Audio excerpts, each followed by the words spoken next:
Welcome back to Kingsburg, the base game playthrough two-player game. We're about to finish off year 2. And so I'm going to zoom down to the track and we will go on from there. Alright, so for this episode we're going to do 5, 6, 7, and 8, which is winter. And we are going to move from space 4 to space 5, which is another King's Favor space. This one now is whichever player has the least number of buildings, but we're tied at 5 buildings apiece between red and black, we'll get the King's Envoy. But now we take a look at who has the least amount of resources. And right now red has 3 resources. He has a gold, a stone, and wood. And black only has 2 resources, which is a gold and a stone. So the King's Envoy is going to go to the black player. Now the black player can hang on to it all the way through the end of year 2 and the beginning of year 3 up until this space again. So basically he gets to use it when he wants to use it between space 6 and all the way through space 4 again. And what it does is it allows the player to either, when you use it, build 2 buildings at once. Of course, the normal limit is just 1 building. Or you can use it to use the King's Envoy to go to an occupied space. So if someone is already, say, on space 4, then the black player could use the King's Envoy and also go on space 4. So that's how that works. And now we're just going to progress along to the fall, which is another production phase, which means we're going to be rolling dice. So let's get to doing that. Okay, the fall production phase and 2-player game. First thing we do, roll 3 dice of a color that's not playing. So we're using green, and we have 11, 12. So the number 12 spot is going to be blocked. And then 2 more dice of another color.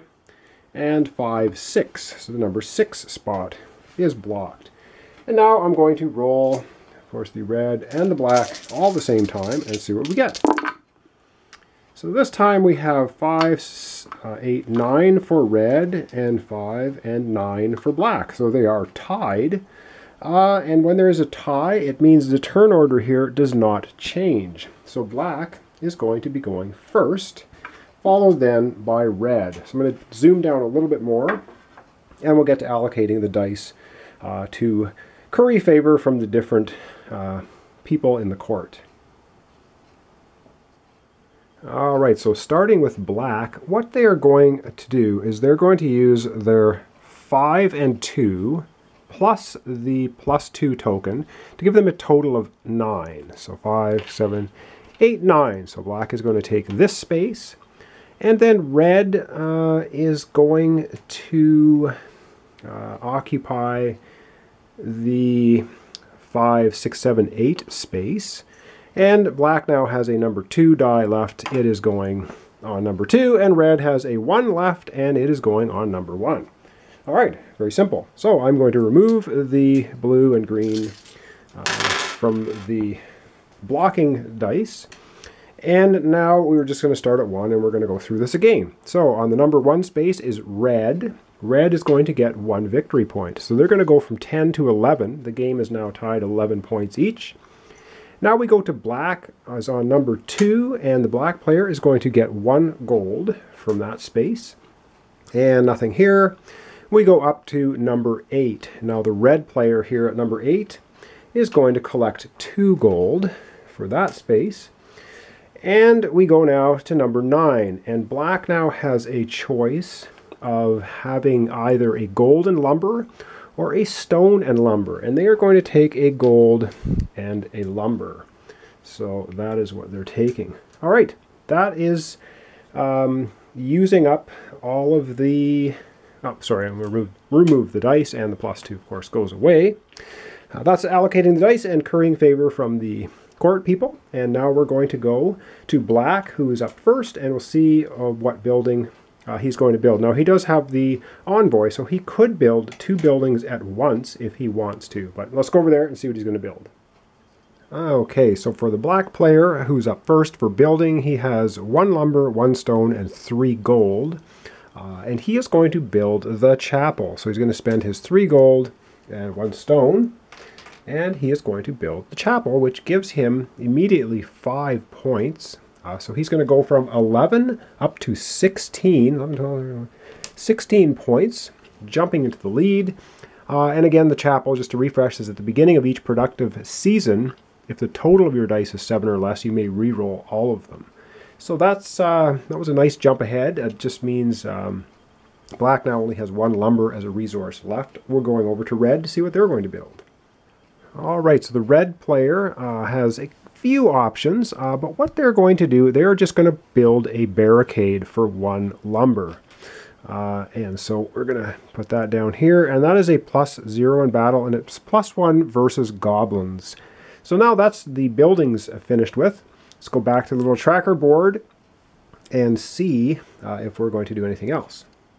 Okay, so moving along here in year 2, we're now going to step 7, which is King's Favor space again, and it means you can spend any 2 resources to get 1 guard from the king.